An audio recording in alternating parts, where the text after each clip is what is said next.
বন্ধুরা, আশা করি সবাই খুব ভালো আছো। আজকে অন্য একটা টপিক নিয়ে চলে এসেছি। দেখছি এই টপিকগুলো তোমাদের খুব ভালো লাগছে, অনেকে অনেক কমেন্ট করছো, লাইক করছো। আচ্ছা, যাই হোক, তো আজকে একটা নিঃশ্বাস প্রশ্বাস জনিত একটা সমস্যা নিয়ে চলে এসেছি। তো নিঃশ্বাস প্রশ্বাস জনিত সমস্যা জানতে গেলে আগে আমরা নর্মাল মানে কোনো অসুবিধা ছাড়া কিভাবে নিঃশ্বাস প্রশ্বাস নিই সেটা একটু বলে দিই। ওকে, আমি একটা নর্মাল রেসপিরেটরি সিস্টেম এখানে জাস্ট একটা ড্র করেছি। তো এটা হচ্ছে আমাদের ট্রাকিয়া বলে থাকি আমরা, এই পোর্শন দেখুন ট্রাকিয়া। আচ্ছা, এখানে যে দুটো আমাদের লোব থাকে লাংসে, এটা হচ্ছে রাইট লোব, এটা হচ্ছে লেফট লোব। এবং যে দুটো লোবের মধ্যে যেগুলো থাকে এই পার্টটাকে বলে রাখি আমরা ব্রঙ্কাই। আচ্ছা, এখানে যে পার্টসগুলো রয়েছে এগুলোকে বলি আমরা ব্রঙ্কিওলস। এবং এখানটা যদি আরো ডিটেলসে ক্রস সেকশন করে ভালো করে দেখা যায় তখন এখানের মধ্যে এই যে ছোট ছোট দেখতে পাচ্ছেন গোল গোল গোল টাইপসের, এগুলো হচ্ছে অ্যালভিওলাই। ওকে, এটা নর্মাল। এটার সাহায্যে কি করছি আমরা ব্রিদিং ইন করছি, নাক মুখের সাহায্যে যখন নিঃশ্বাস নিচ্ছি সেটা ভেতরে ঢুকছে, এবং নাক মুখ দিয়ে যখন আমরা নিঃশ্বাসটা ছেড়ে দিচ্ছি তখন সেটা ব্রিদিং আউট বলছি, এখান দিয়ে আউট হচ্ছে। আচ্ছা, এটা হচ্ছে নর্মাল। আজকে যেটা নিয়ে বলবো নিঃশ্বাস প্রশ্বাসের অসুবিধা, সেটার নাম হচ্ছে, সেই ডিসকন্ডিশনের নাম হচ্ছে COPD, chronic obstructive pulmonary disease. এটা একটা লং টার্ম ডিজিজ, এবং বাংলায় যদি এটাকে বলি এটার নাম হচ্ছে দীর্ঘস্থায়ী অবরোধক ফুসফুসীয় ব্যাধি। এটি ফুসফুস এবং শ্বাস নিলে যেটা দেখতে পেলেন এটার একটা রোগ যা শ্বাস প্রশ্বাসকে বাধাগ্রস্ত করে। বলি যে এই যে নিঃশ্বাস আমরা নিচ্ছি, এটা মোটা একটা পাইপের জাস্ট লাইক যদি ইমাজিন করি, সেখান থেকে নিঃশ্বাসটা খুব সুন্দর ঢুকছে, সুন্দরভাবে বেরোচ্ছে।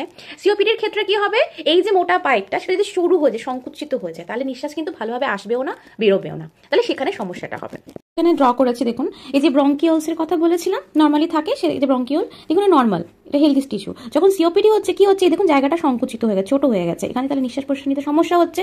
এবং কি হচ্ছে, এখান দিয়ে দেখুন কিছু লিখেছে ব্লকড হয়ে যাচ্ছে মিউকাস মানে যখন আমরা কাশি যে কফ টাইপের যেগুলো বেরোয় সেটা হচ্ছে আমাদের মিউকাস বলি আমরা, শ্লেষ্মা হলো। আচ্ছা, এটা হচ্ছে কিন্তু অ্যালভিওলার যে এই যে আমাদের যেটা নর্মাল যেটা থাকে, এক্ষেত্রে কি হচ্ছে, যখন সিওপিডি হচ্ছে এটা পুরো অ্যালভিওলার ডিস্ট্রাকশন হচ্ছে, মানে এর যে কাজ সেটা কিন্তু করতে পারছে না, পুরো ড্যামেজ হয়ে গেছে। কজগুলো কি, স্মোকিং সব থেকে বড় ইম্পর্টেন্ট কজ এই ক্ষেত্রে। তাছাড়া হচ্ছে পলিউশনস বা ডাস্ট, অকুপেশনাল যারা হ্যাজার্ডস যাদের অনেকের হয়, এক্সপোজ হয় প্রচুর বেশি পরিমাণে অকুপেশনাল সেক্ষেত্রে, এবং হচ্ছে জেনেটিক্যালি। সাইন সিমটমস বা আমরা যেটা বলে থাকি লক্ষণ কি কি দেখবো আমরা, সেটা হচ্ছে শর্টনেস অফ ব্রিথ, আর চেস্ট টাইটনেস, বুকে একটু চাপ মতো লাগবে নিঃশ্বাস নেওয়ার সময়, নিঃশ্বাস নিয়ে যখন ছাড়া হবে তখন একটা শীষ দেওয়ার মতন আওয়াজ আসবে, যেটাকে আমরা মেডিকেলে হুইজিং সাউন্ড বা হুইসল এরকম বলে থাকি। আচ্ছা, কাফ যে কাশিটা হবে সেটাকে আমরা এই ক্ষেত্রে স্মোকার্স কাফ বলে থাকি। পিটিটার কিন্তু 4 রকমের স্টেজ আছে, সেগুলো হচ্ছে মাইল্ড, মডারেট, সিভিয়ার এবং ভেরি সিভিয়ার।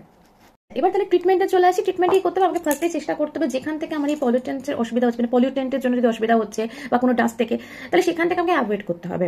আমি সেই জায়গাগুলোতে যাবো না, চেষ্টা করবো সেগুলোকে অ্যাভয়েড করবো, গেলেও আমি মাস্ক করবো।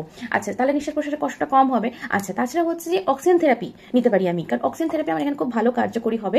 তাছাড়া পালমোনারি রিহ্যাবিলিটেশন কিছু এক্সারসাইজ আছে এবং তার সাথে এডুকেশন আছে, সেগুলো আমরা করতে পারি অবশ্যই। আর আমাদেরকে ইনহেলার ইউজ করতে হবে অবশ্যই, এগুলো যা যা করতে হবে সবকিছু ডক্টরের পরামর্শ অনুযায়ী। যে পালমোনারি রিহ্যাবিলিটেশন এক্সারসাইজ এডুকেশন বলছি আমি এটাকে, এটা সব থেকে ভালো কার্যকরী হচ্ছে সিওপিডি পেশেন্টদের ক্ষেত্রে, এবং যে সমস্ত পেশেন্টরা লাং ডিসঅর্ডারে ভুগছে তাদের ক্ষেত্রে। এক্ষেত্রে অ্যারোবিক এক্সারসাইজের উপরে ফোকাস করা হয়, এবং এক্ষেত্রে যোগা উপর খুব ভালো করে ফোকাস করা হয়। এক্ষেত্রে কি হয়, এই ধরনের পেশেন্টের ব্রিদিং কোয়ালিটিটাকে আরো খুব ভালো করে ইজিলি ইমপ্রুভ করা যায়, তাদের ফিটনেসটাকে ইমপ্রুভ করা যায়, এবং কি আরো হচ্ছে যে এটাতে মেন ফোকাস করে তাদের যে কোয়ালিটি অফ লাইফ সেটা খুব সুন্দর করে ইমপ্রুভ হয়ে যায়। তো আশা করি যে বন্ধুরা এই ছোট ছোট ইনফরমেশনগুলো তোমাদের ভালো লাগছে, তো প্লিজ লাইক আর কমেন্ট করে আমাকে জানাবে অবশ্যই। তাহলে আজকের মতন এখানে শেষ করলাম।